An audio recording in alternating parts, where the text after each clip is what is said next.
Welcome back. It's time for Media Watch with James Creedon, who joins me in the studio. Hello, James. Good evening, Nadia. NBC was at the centre of a controversy last night after it persuaded Twitter to suspend a journalist who criticised its coverage of the Olympics. That's right. This was an independent journalist for the independent newspaper, in the UK, guy by their Los Angeles correspondent, Guy Adams. Now, he'd been very critical, in particular, of NBC's coverage of the opening ceremony. You can see here an article on the newspaper because there has been a big backlash. His Twitter account was shut down. Now, it seems that was done under pressure by NBC because of the level of criticism that he was giving their organisation online. A hashtag NBC fail has been doing the rounds on the internet since. Now, one thing he said, for example, is that the US West Coast was forced to watch the Olympic ceremony with a 6-hour time delay, because that's when it would be prime time where you would get most advertisers. Now, he was disgusted by that, and he called it disgusting money grabbing. He also gave the email address of a senior executive, Gary Zenkel, his corporate email address. Now, that is the reason Twitter has given for his account having been shut down. They say that was private information. He says, hold on a minute, this is a corporate email address. You Google the guy and you find it. And he also pointed out in an article that he wrote for The Independent, if I could find it here, I thought the internet age had ended this kind of censorship. And he says, well, NBC, whose parent company is an Olympic sponsor, is trying to shut down the Twitter accounts of journalists who are critical of their Olympic coverage. So he's making out that this is sort of quasi-censorship and that NBC are wielding their corporate muscle. And you're seeing stuff like this online as well. Internet users saying Twitter and NBC are watching your tweets. In other words, this is some kind of censorship. Wow, it's certainly the Twitter games, isn't it? Absolutely. Now, since the weekend, many have been complaining online about the number of empty seats at the Olympics, and Twitter can do something positive there. That's right. A lot of people have been complaining about that. I'll just show you a Daily Mail coverage. There's been coverage in all of the papers. You see these kind of photos, right, at events, partly because a lot of tickets are being sold as corporate tickets and not being used. There's various reasons behind this. Now, the Culture Secretary, Jeremy Hunt, has picked up on an idea perhaps to grab those seats if they're not being used within 30 minutes, partly because of a Twitter campaign over filling the seats. Now, one PR and social media consultant, David Prescott, was partly behind that. We spoke to him earlier about his campaign on Twitter to fill those seats.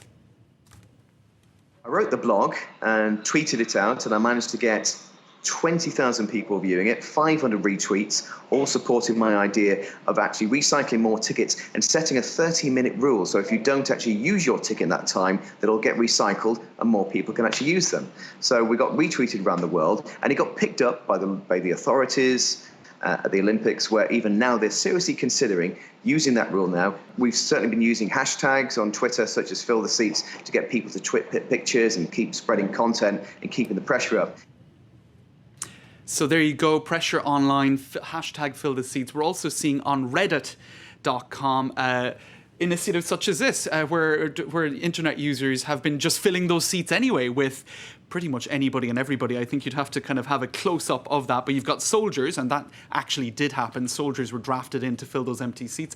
Prince Charles, that's a meme going around the internet at the moment. And basically anybody and everybody, including Hitler. Churchill. Yeah, in questionable taste McDonald's. at times. Right. Well, they're filling the seats, right? They are, they're filling the seats.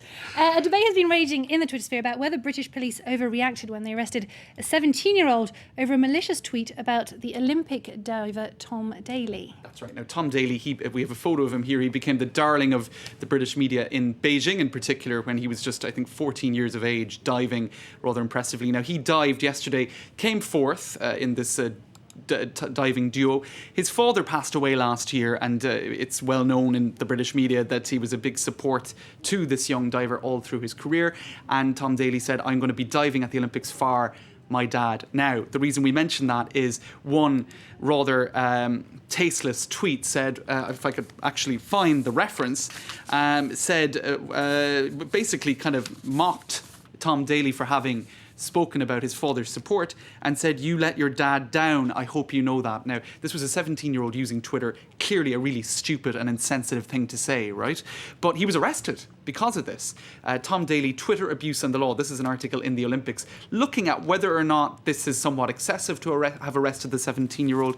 He was arrested using legislation, the Malicious Communications Act 1988. Now, I suppose the operative word there is 1988, right? Because this was before Twitter, it was before the internet. How is legislation like that going to adapt to the Twitter age? Because it's not just journalists anymore who have to be careful of what they put out on the internet. Yeah, it's online bullying. That's right. And so this guy's 17. And as that judgment in itself was interesting because there was a judgment about a similar case in the UK recently where you can see that the courts are having difficulty trying to adapt to Twitter. In this instance, somebody used Twitter to criticise an airport for shutting down, or that they couldn't get their flight. And was the tweet malicious? That was the question. And was the intent malicious? It's rather legalistic in terms of an argument like that. But I suppose the main thing is Twitter has given everyone in the world instant access to a public forum, and people are just going to have to learn how to do that. And you can't justify what the 17-year-old did. It was done, it was done, I would imagine, with some sort of malicious intent. So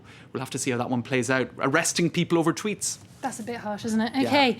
James Green, thank you very Thanks, much. Nadia. That was Media Watch. Time now for web news. And again, the Twitter games have turned brutal. As we were saying, British police have arrested a man after offensive tweets were sent to British diver Tom Daley when he failed to win a medal in his first event. I said a man, I should say a teenager.